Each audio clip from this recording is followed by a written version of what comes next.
imagine you are an AI engineer, right? Okay, setting the scene. Yeah, exactly. Okay. You've spent like years mastering your craft, coding these incredibly complex algorithms, and you are just, playing by the rules. Right, doing your job. Exactly.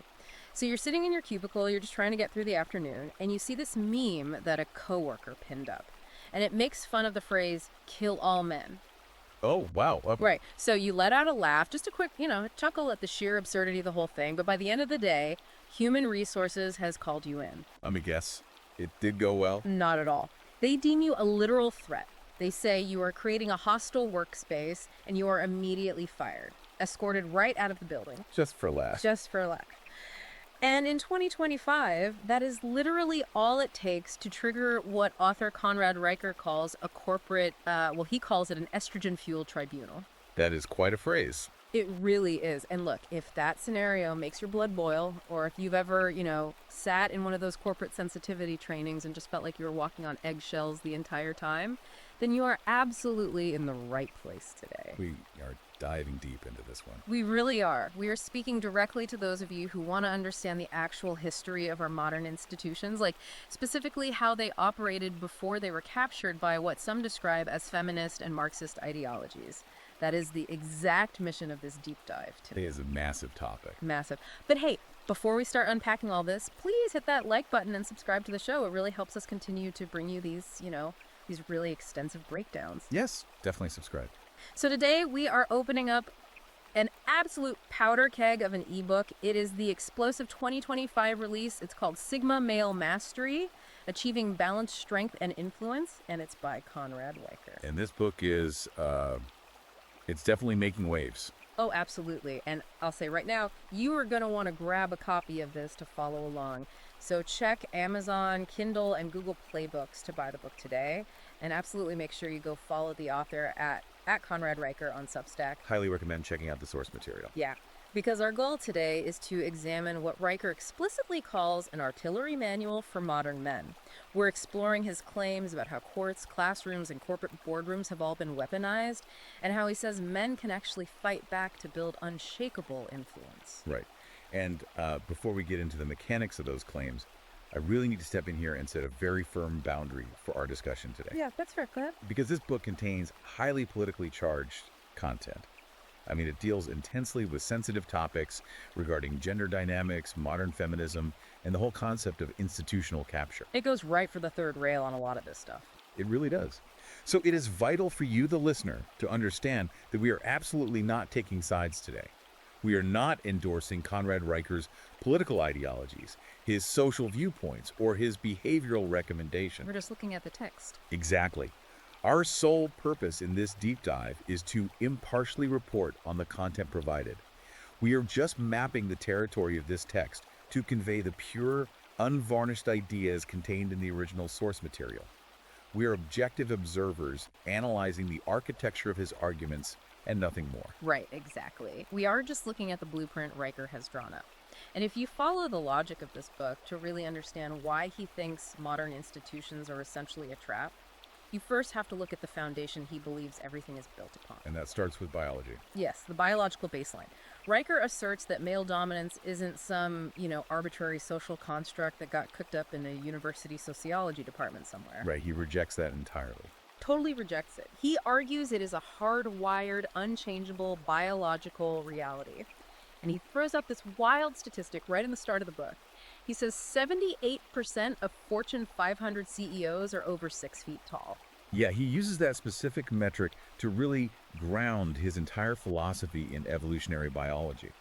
Because Riker is arguing that the modern world, despite all its sleek corporate offices and, all our technological advancements, is still fundamentally governed by Pleistocene-era dominance markers. So like caveman era stuff. Literally, yes. Okay. And he backs this up by citing a study from the Journal of Applied Psychology from 2021. Okay, what did the study actually say?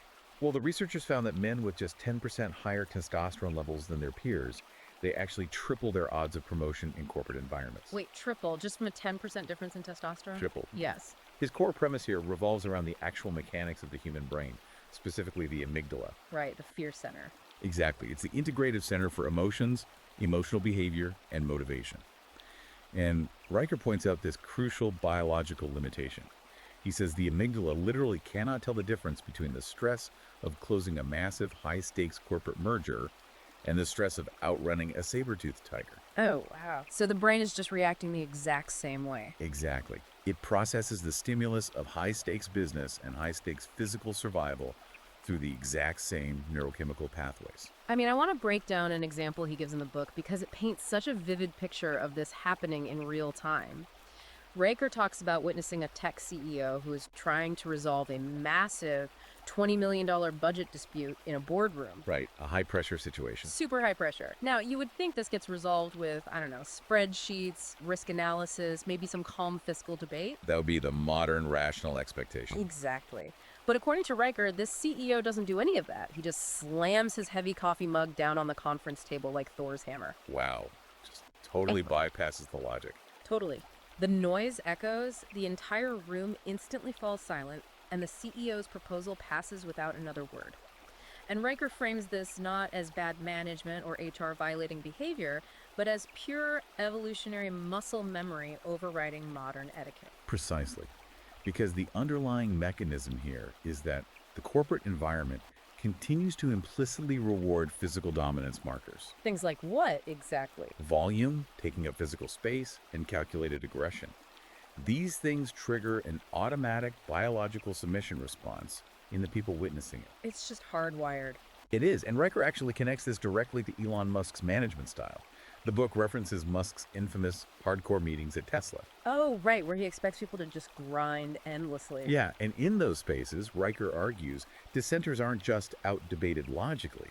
They are, in his phrasing, metaphorically gorilla glued to the wall through sheer force of will and dominance. That is an intense way to put it. And he draws a straight line from this modern dynamic all the way back to ancient history. He points out that Roman generals used to hand out conquered land to the soldiers who led the physical charges in battle. Right, the guys taking the most physical risk got the biggest reward. Exactly. And today, vice presidents get stock options for aggressively hitting Q3 targets. To Riker, the neurological reward system is identical. We haven't evolved past it. We've just traded iron spears for financial incentives. You know what it sounds like? It's almost like trying to boot up a modern cloud application, but you're using a motherboard that was literally carved out of stone a million years ago. That's a really good analogy. The hardware just completely rejects the new interface. But wait, I do have to push back on his logic a bit here. Go ahead. So Riker argues that power is measured in inches and decibels, right? Like physical space and volume. But we live in a digital remote work economy now.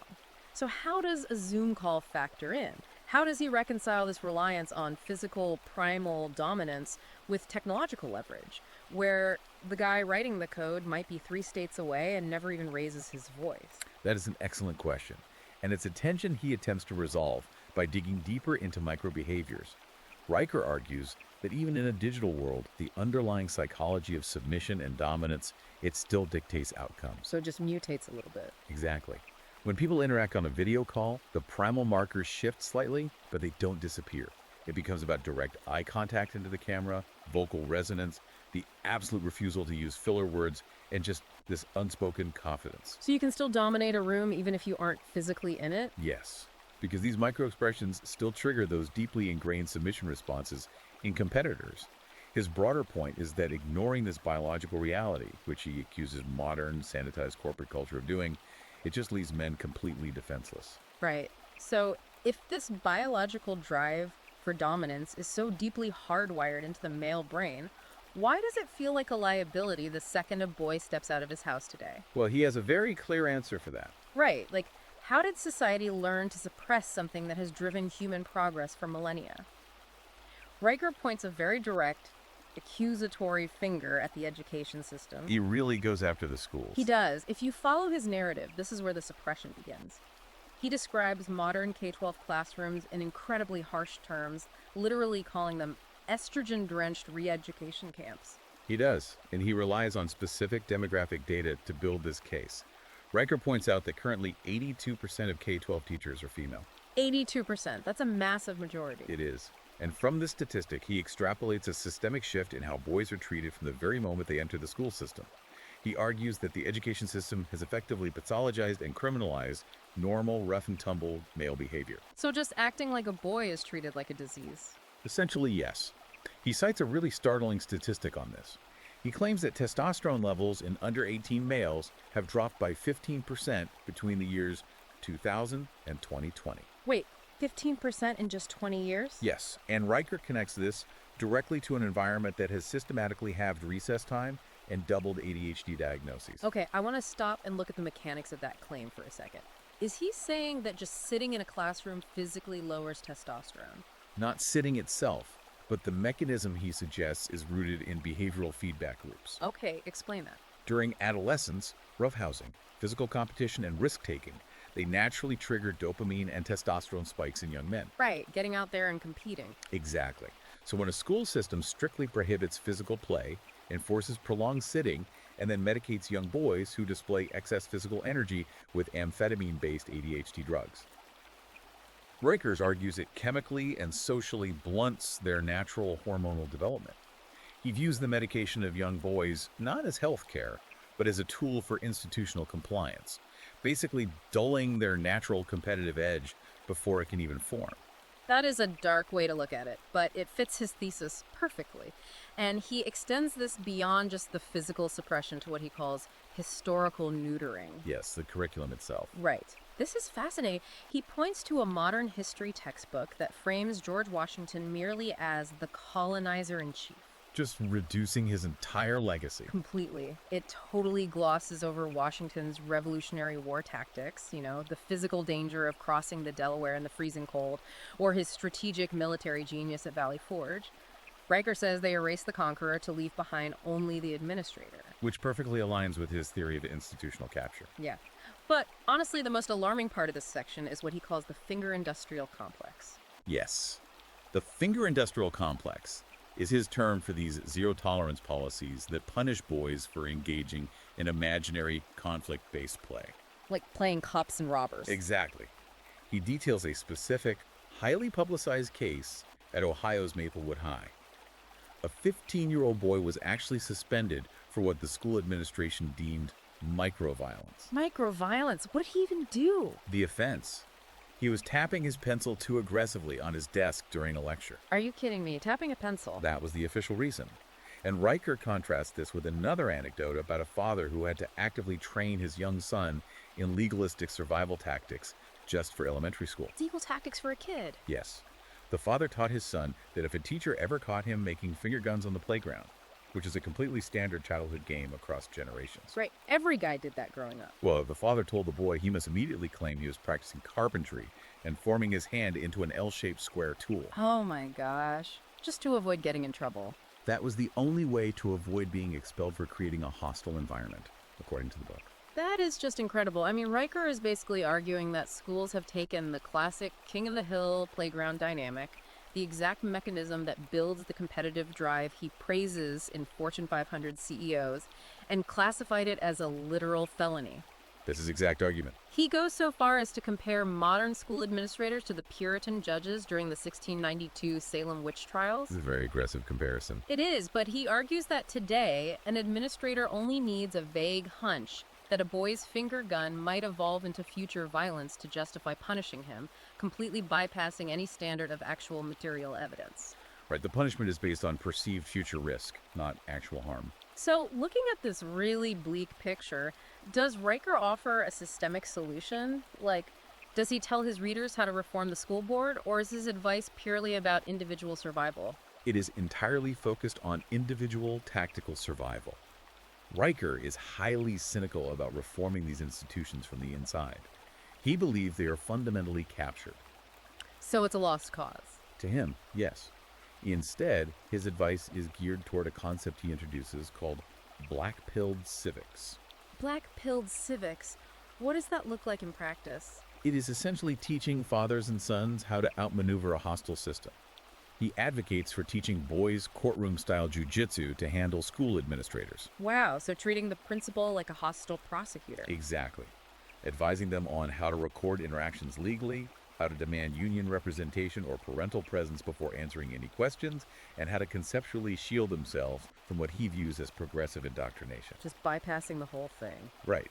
He views the school system as a gauntlet that must be survived and bypassed rather than fixed. Okay, so if these boys systematically learn that their physical drive is a liability in school, it makes total sense that they enter the corporate world completely unequipped for the primal power dynamics that, as Riker established earlier, actually govern the boardroom. The transition is brutal for them. Exactly. So let's look at what happens when that suppressed, confused energy hits a modern HR department. Riker claims the corporate and media landscape is an active minefield rigged against men. He states that HR departments are 68% female on average, and in some tech sectors, up to 80% female. Yes, and he uses those demographic realities to argue that human resources departments no longer function as mediators, but as what he terms estrogen-fueled tribunals, as Right. we mentioned earlier. Right. According to Riker's logic, these departments utilize a metaphorical discrimination bingo card to systematically terminate male employees who display traditional masculine traits, just labeling them as aggressive or uncooperative. So just having ambition makes you a target. In his view, yes. And he pairs this localized corporate environment with a much broader cultural narrative driven by the media. What's the media's role in all this?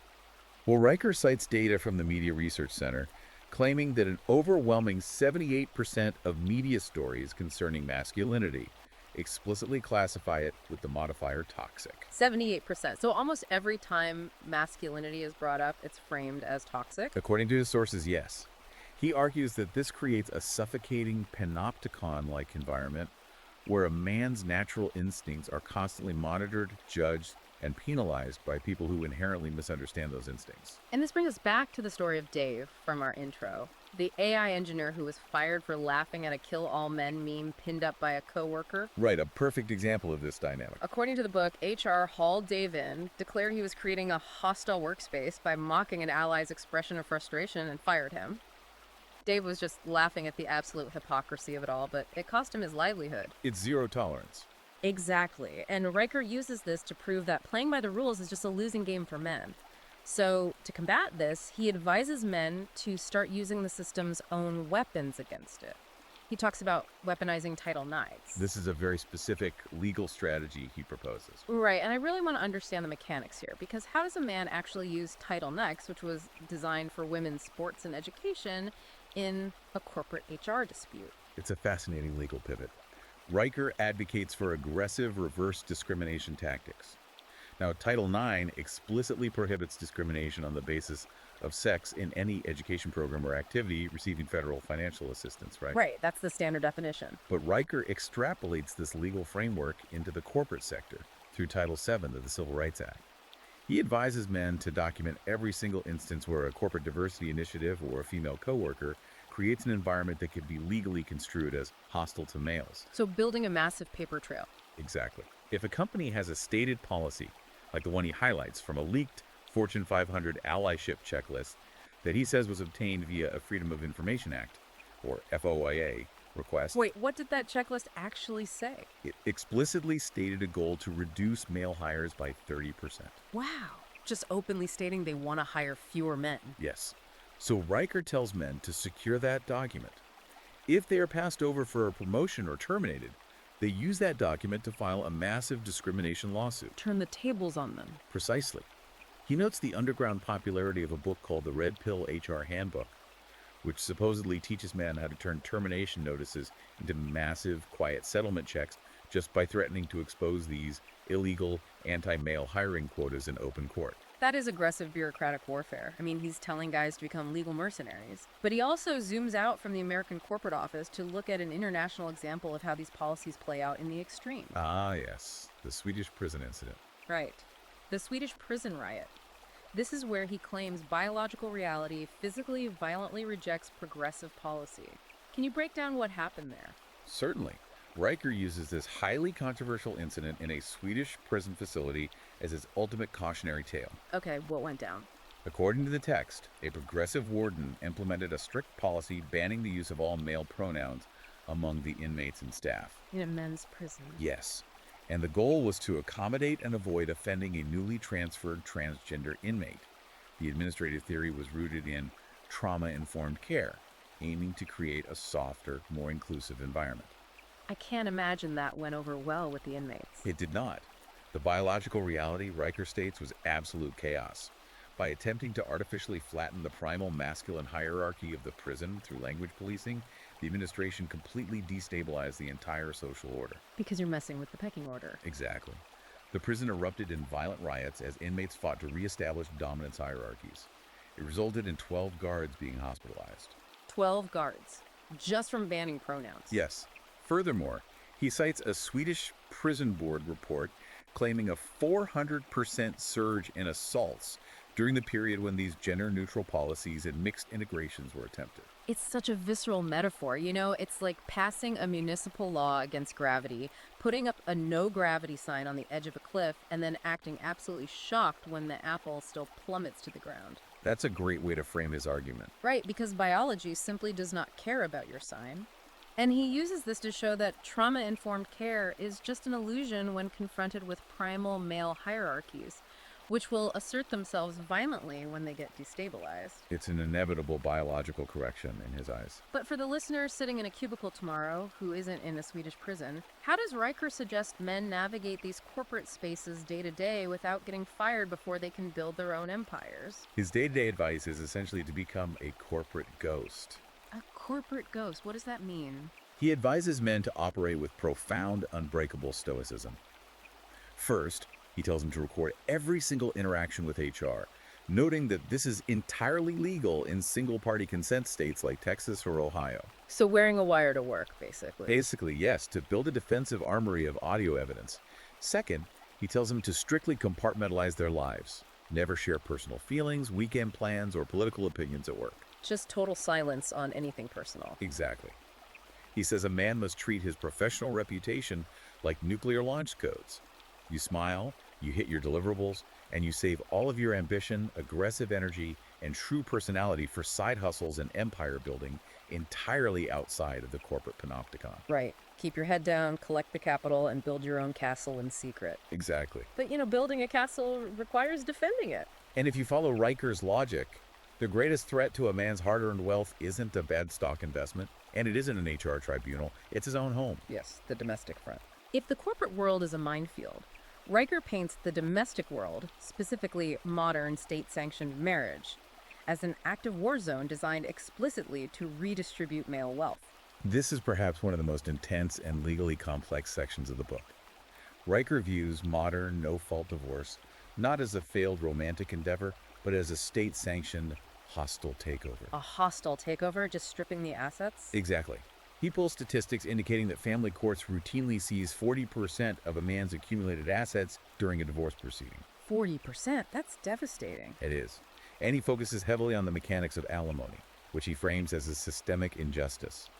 According to his analysis, men are forced to fund their ex-wives' new lifestyles, sometimes for decades, entirely regardless of the reason for the divorce. Even if she cheated, he still pays. Under no-fault laws, often yes. He highlights the chilling statistic that the average alimony payment actually outlasts the marriage itself, averaging 11 years of mandated wealth transfer. 11 years? He's paying for a marriage that didn't even last that long. He calls the whole system a rigged carnival game. He quotes guys from online forums talking about how their wives took the house, the dog, the 401k, and the vintage car collection, just because she woke up one day and said, "I'm not feeling it anymore." It's a very common narrative in the spaces Riker monitors. It's brutal. And because he views the marriage contract as inherently predatory toward men, his advice is entirely focused on extreme financial defense. Now, he mentions that men who use prenuptial agreements keep 83% more wealth post-divorce. Right. Prenups are step one. But he goes way, way beyond just signing a prenup, doesn't he? I want to talk about the patriarchal piggy bank. Ah, yes. The trust structure. Yeah, you have to explain this to me. He's talking about a digital dead man's switch to a cryptocurrency called Monero. How does that actually work legally and technically? It requires an understanding of both offshore corporate structuring and cryptographic privacy. Riker advises men to treat marriage like a high-risk corporate merger that has a high statistical probability of failure. The patriarchal piggy bank is his term for a highly complex, self-liquidating trust. Here's the mechanism. A man places his liquid assets into an offshore LLC. Riker suggests layering it across privacy-friendly jurisdictions, starting in Wyoming, then moving to Cyprus, and finally Malta. So making it a total maze for anyone trying to find the money. Exactly, making ownership incredibly difficult for a domestic family court to even trace, let alone subpoena. And where does the crypto come in? That's a technological layer involving smart contracts. If a man senses his marriage is failing, if it hits what Riker calls 6.5 on the Richter scale, the trust executes a pre-programmed command. Like an automated panic button? Yes, it automatically converts the fiat currency into Monero. Why Monero and not Bitcoin? Because unlike Bitcoin, which has a public ledger where every transaction can be traced by forensic accountants, Monero uses rings, signatures, and stealth addresses. It completely obscures the sender, the recipient, and the amount sent. Oh, wow. So it just disappears. The money effectively vanishes into the cryptographic ether, rendering it legally inaccessible and invisible to a local divorce judge who is looking to divide community property. That is literal James Bond level financial evasion. It is extremely advanced. But then he gives an example of physical asset protection that absolutely blew my mind, the decommissioned Soviet submarine. Right, the submarine case. Is he being literal here, or is this just, an absurd hyperbole to make a point about asset protection? Well, it sounds like hyperbole. Riker presents it as a literal case study of a client pushing maritime law to its absolute limits. Okay, tell me about this guy. The anecdote involves a wealthy man who bought a 3,000-ton Cold War-era Soviet submarine on the private market. He registered it under a corporate shell company and permanently parked it in international waters. So he just anchored a sub out in the ocean. Why? The legal mechanism here relies on jurisdiction. A local county divorce judge in California or New York has absolutely no legal authority and practically no physical ability to order the seizure or division of a military-grade asset floating outside national boundaries. That is just... I can't even believe that works. Riker is using this extreme example to push a core philosophy. Men must aggressively convert easily traceable paper assets into non-reportable, physically inaccessible forms. So whether that is gold coins buried on rural property, rare whiskey casks stored in Scottish free ports, hardware, crypto wallets, or submarines. Yes, to successfully starve what he calls the divorce industry. He literally writes that getting married without a prenup and an offshore trust is like skydiving without a parachute. The ground is coming for you either way. It's a bleak outlook on modern romance, certainly. But this raises a massive contradiction in his philosophy for me. How so? Well, on one hand, Riker is telling men to avoid this marriage trap at all costs, right? To hide their money in submarines and untraceable crypto. But on the other hand, throughout the entire book, he praises men like Elon Musk for having 10 children. That is true. He talks constantly about dynasty building, passing down a legacy, and ensuring the bloodline survives. So how does Riker balance this intense paranoia about the divorce industry with his mandate that a Sigma male must leave a generational legacy? That is a critical tension in his work, and it requires a fundamental redefinition of family planning. Riker attempts to resolve this by entirely decoupling reproduction from the institution of marriage. So having kids, but just never signing the paper. Exactly. He doesn't advocate against having children. In fact, he sees it as a biological imperative. Rather, he advocates strictly against the state-sanctioned legal contract of modern marriage. So how does he think guys should do it? He points out that ultra-wealthy individuals often have children with multiple partners without ever legally marrying them. By doing this, a man avoids the vulnerability of community property laws, equitable distribution, and spousal alimony. But wouldn't he still be on the hook for child support? Yes, he will still be legally obligated to pay child support, but Riker argues that child support is a predictable, capped mathematical equation. Right, it's a fixed cost you can plan for? Precisely. Whereas alimony and asset division are catastrophic, unpredictable wealth destroyers. He sees the Sigma legacy as purely biological and financial, passed down through bloodlines and multi-generational trusts, completely bypassing the legal institution of marriage, which he believes has been corrupted beyond repair.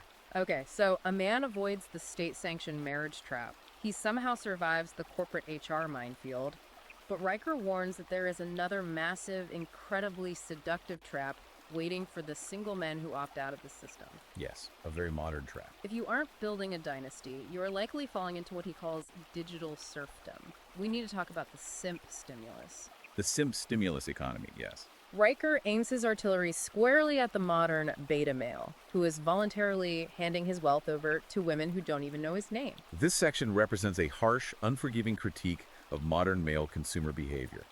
Riker is highly critical of men who expend their resources, meaning their time, their capital, and their psychological attention on digital platforms. Like OnlyFans and Twitch. Exactly. OnlyFans, Twitch streamers, and dating app microtransactions. He points out a staggering economic metric. He says that dating apps and digital subscription platforms extract roughly $30,000 every single minute from men buying super likes, digital tokens, and premium Snapchats. $30,000 every single minute. That's insane. It is. He meticulously tracks what he calculates to be a $1.3 trillion shadow economy built entirely on male loneliness, parasocial relationships, and proxy worship. It's an economy of digital panhandling, according to him. And he uses this incredible historical comparison to show just how far the male drive has fallen. He talks about 14th century knights. It's a stark contrast. Right. These men would take solemn, lifelong oaths of celibacy, enduring incredible physical hardship just to protect holy relics, defend their honor, and secure their place in history. And then he contrasts that noble focused sacrifice with a modern crypto bro sitting in a dark room. The visual is intentionally jarring. It really is. A guy who dumps half of his Ethereum portfolio into a Twitch streamer's emergency rent fund, desperately hoping she might say his screen name in the chat for like 3 seconds. It's designed to elicit shame. Totally. It's pathetic, and Riker intentionally wants his male readers to feel profound disgust at that image. He says these men are essentially working 40 hours a week just to pay women to ignore them. But what is the actual science behind this? Why are men so easily trapped by this? You mentioned the Coolidge effect earlier. Explain that science to me. The Coolidge effect is a biological phenomenon observed in mammalian species. Basically, males exhibit renewed sexual interest and arousal whenever a novel female is introduced, even after reaching sexual exhaustion with prior partners. So the brain is just wired to constantly seek out new partners? From an evolutionary standpoint, yes, this was designed to maximize reproductive output. But Riker argues that modern algorithms on social media, pornography sites, and dating apps have completely weaponized and hijacked this evolutionary drive. By just giving them endless novelty. Exactly. Instead of channeling their biological drive to conquer, build, and secure resources in the real world to attract a mate, men are misdirecting it into digital platforms. The algorithms provide an endless, artificial scroll of novelty. So the brain thinks it's winning, but it's actually getting nothing. Right. The male brain is tricked into thinking it is constantly encountering new reproductive opportunities. This leads to profound neurological exhaustion.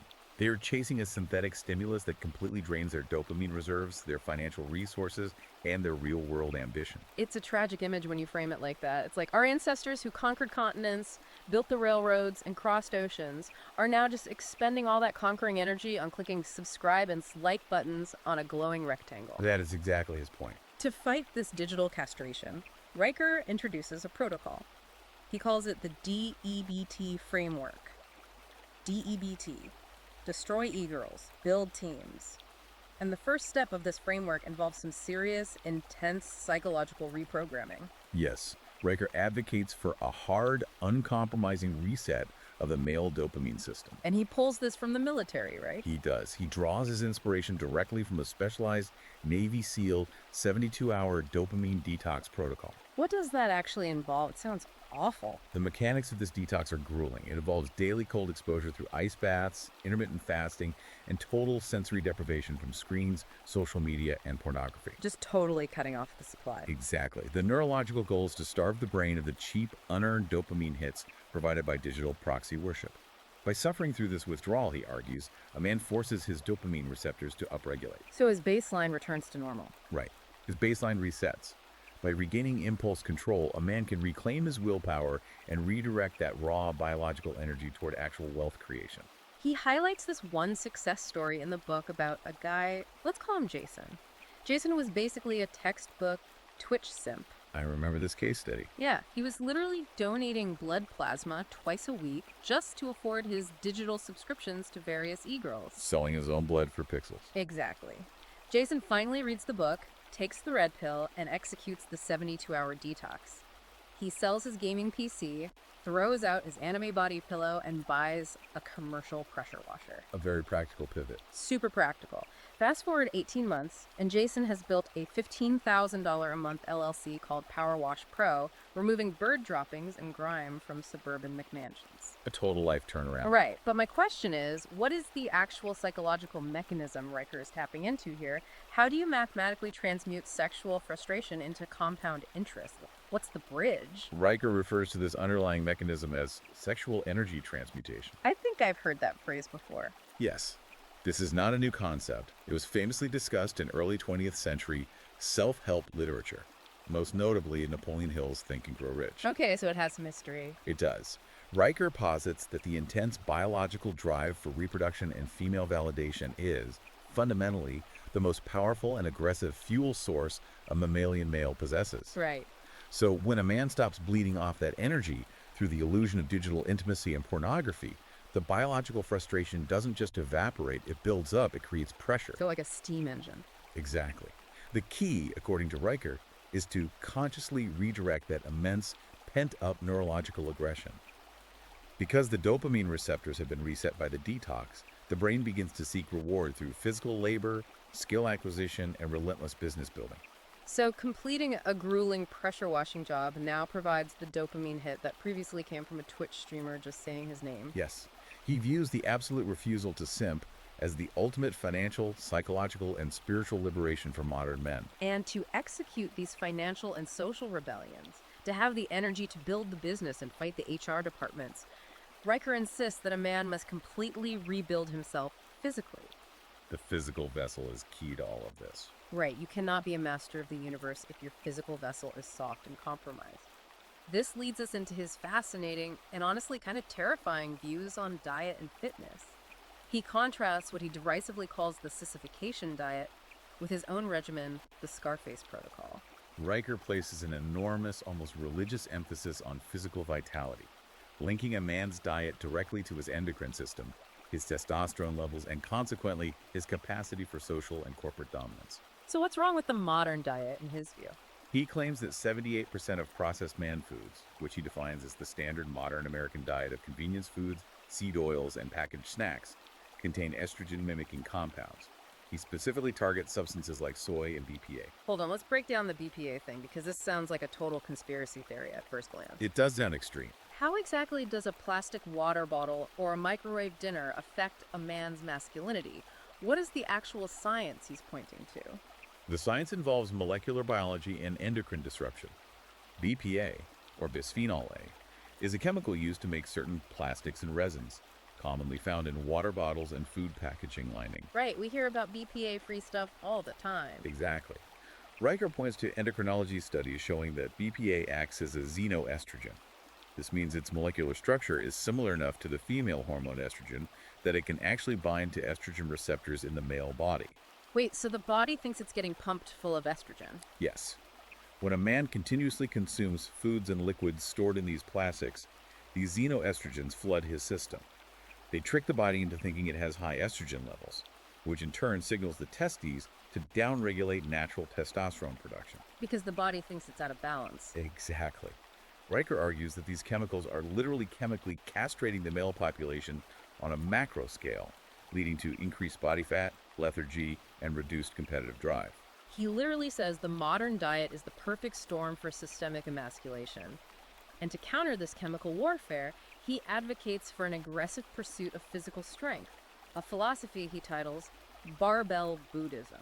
Barbell Buddhism, it's a great term. The core idea here is that in a modern world defined by soft comforts, ergonomic chairs, and endless digital distractions, the act of lifting heavy, unforgiving pieces of iron and embracing brutal physical grind is the ultimate counterculture rebellion. It's physical defiance. He claims that society pathologizes men who are obsessed with the gym because physical strength translates directly into a lack of institutional compliance. Yes, he views the gym not as a health club, but as an iron crucible.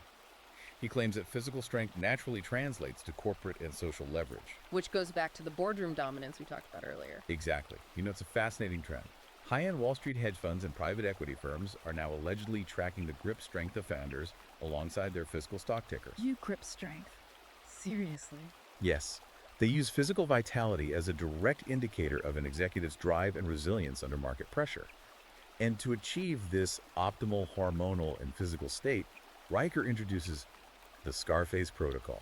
Okay, brace yourselves for this one. What is the Scarface protocol? This is an incredibly grueling, restrictive dietary regimen consisting of 3 uninterrupted months of consuming absolutely nothing but red beef, salt, and water. Just beef, salt, and water for 90 days. Nothing It's else. extreme. It is literal culinary warfare against modern sensibilities. He even tells this hilarious anecdote in the book about a guy attempting to stick to the protocol while attending his cousin's strictly vegan wedding. Oh, I remember this. It's absurd. This guy literally cooked 3 pounds of beef short ribs, wrapped them in foil, and smuggled them into the reception hall, hidden inside a hollowed-out hardcover copy of Betty Friedan's feminist classic, The Feminine Mystique. The irony is very intentional. Totally. Just so he wouldn't have to eat the plant-based catering and compromise his testosterone levels. And to back up this carnivorous extreme mandate, Riker cites archaeological data. Right. He goes back to history again. He claims that the bones of ancient Viking warriors were 9% denser than the bones of the average modern male. He attributes this massive physiological difference to their harsh diet of whale blubber, elk liver, and raw meat, combined with extreme physical exertion. He frequently uses the Vikings and Spartans to romanticize an era when physical hardiness was an absolute prerequisite for survival.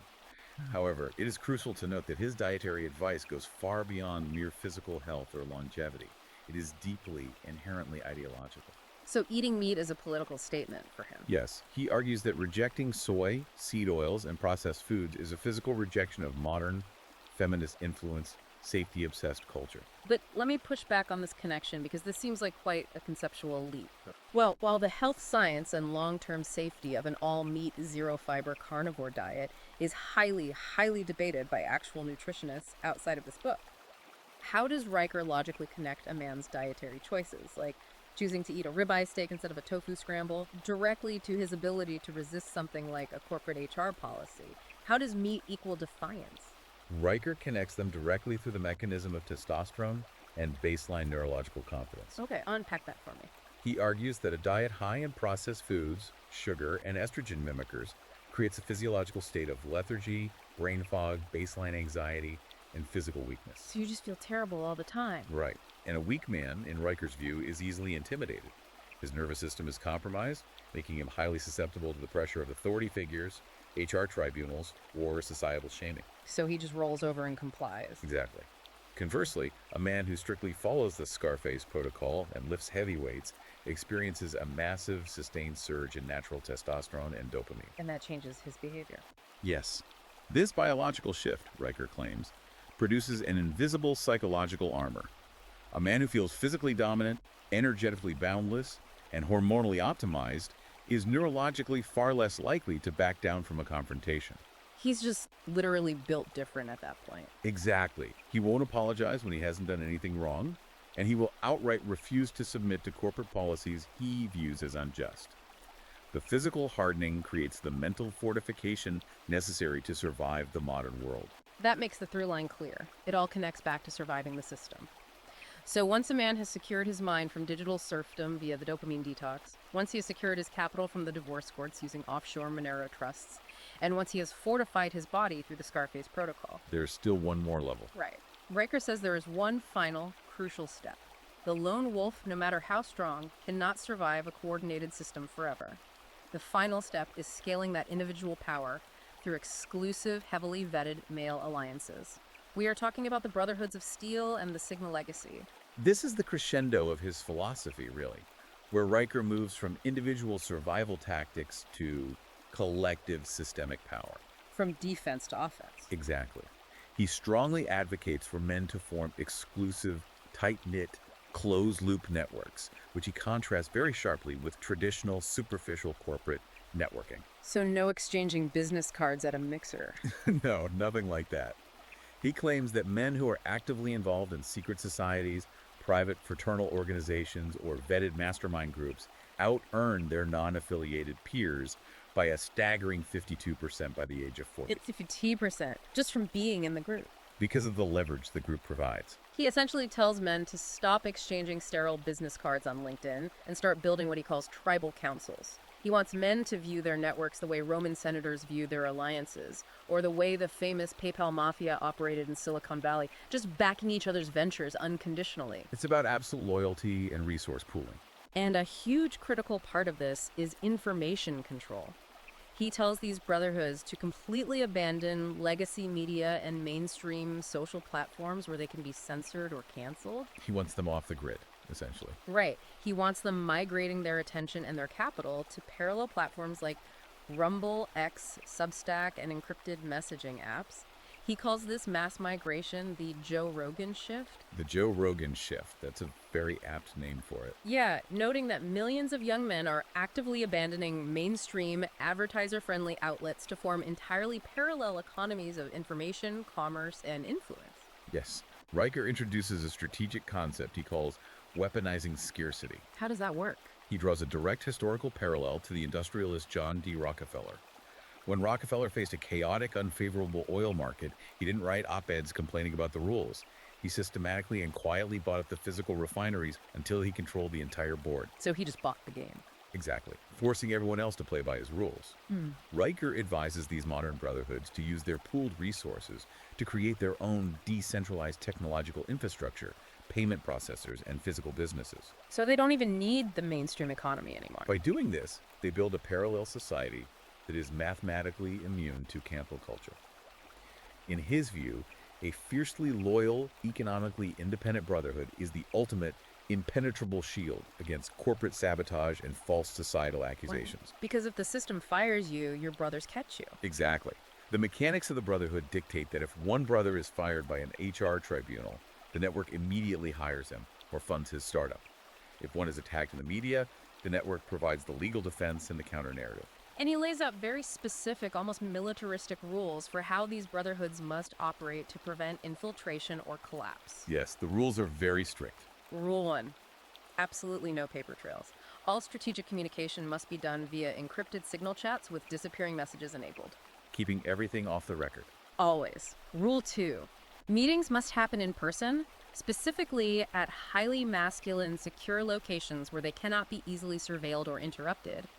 He suggests private cigar lounges, remote gun ranges, or even the loud, humming environment of Bitcoin mining farm. Places where they are in total control of the environment. Exactly.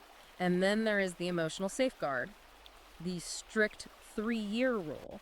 This one is particularly interesting. It's wild. This rule dictates that a man cannot date, pursue, or marry a brother's ex-girlfriend or ex-wife for a minimum of 36 months after their split. Why specifically 3 years? He says this is solely to prevent the internal collapse of the group due to biological jealousy and infighting. It's wild. It's like Fight Club meets Wall Street meets a sovereign citizen compound. He basically tells his readers, stop whining about the cathedral of mainstream culture. Just go out into the woods and build your own printing press. It's a very compelling vision for his audience. But I have to ask you, looking at the entire scope of this book, Riker talks constantly about building a legacy that is so powerful it forces your enemy's grandchildren to Google your name. What is the actual ultimate endgame of this Sigma philosophy? Is it just about isolating yourself in a wealthy, well-armed carnivore bunker with 10 guys you trust?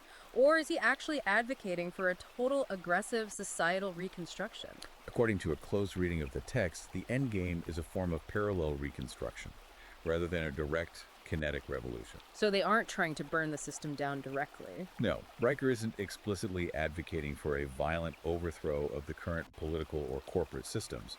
Rather, he is aiming for their eventual obsolescence through superior biological competition. They just want to outcompete them until they fade away. Exactly. He fundamentally believes that the current modern institutions, because they have been captured by what he sees as weak, biologically inauthentic progressive ideologies, are completely unsustainable over a long enough timeline. Because they ignore biology. Right, because they operate in direct denial of human nature. The endgame of the Sigma philosophy is to silently build parallel structures of wealth, media, tech infrastructure, and influence that are so robust, so economically powerful, and so perfectly aligned with primal biology that the mainstream system simply collapses under the weight of its own incompetence and internal contradictions. Wow. And when that collapse happens, Riker believes the Sigma Brotherhoods will be uniquely positioned to step out of the shadows and inherit the Earth, or at the very least, absorb all of the remaining market share. That is a staggering, massive vision to process. And it brings us to a final, deeply provocative thought that I want to leave you, the listener, to mull over on your own time as you process all of this. It's the core question of the whole book. It really is. Riker's entire thesis, from the boardroom coffee mugs to the offshore Monero accounts, rests on one single unshakable claim that modern, sanitized institutions have spent the last 60 years desperately, arrogantly trying to rewrite 3.6 million years of evolutionary biology. That's the crux of it. So if he is right, if biology truly is destiny and the amygdala always wins out in the end, are we currently living through the chaotic, crumbling final days of a failed 60-year social experiment? Or, conversely, is society permanently evolving, moving toward a new, collaborative, highly regulated definition of power that the Sigma male simply refuses to accept, ultimately dooming him to be an angry relic of the past? It's a fascinating dichotomy. It's a question that cuts straight to the core of where our culture is heading next, and it is a question every man has to answer for himself. And as we conclude our analysis today, I must remind the audience one final essential time. This deep dive was an objective, structural mapping of Conrad Riker's highly controversial views as presented in his book, Sigma Male Mastery. We just laid out the facts. Exactly. We have provided you with the facts, the statistics, the historical analogies, and the strategic arguments of the text, strictly to aid your understanding of this significant cultural phenomenon. We are absolutely not endorsing the author's political ideology, his worldview, or his methods. Our role is strictly to analyze the source material provided. Exactly. We are just the guides through the source material, breaking down the mechanics of the argument so you are fully informed on what is happening in this space. But for those of you in our audience, the Red Pill and Men's Rights listeners who joined us today looking for this specific breakdown, if this deep dive gave you the historical context, the technical explanations, and the raw insights you were looking for, please remember to hit that like button and subscribe to the show right now. Yes, definitely subscribe if you want more deep dives like this. And if you want to read the source material and examine these controversial strategies for yourself, go check Amazon Kindle or Google Playbooks to buy Sigma Male Mastery today. It is a wildly intense read that will definitely challenge how you view the modern world. Highly recommend getting the full context from the book. And finally, don't forget to follow the author at Conrad Riker on Substack for more of his unfiltered ongoing thoughts. Thanks for taking this deep dive with us, and we'll see you on the next one.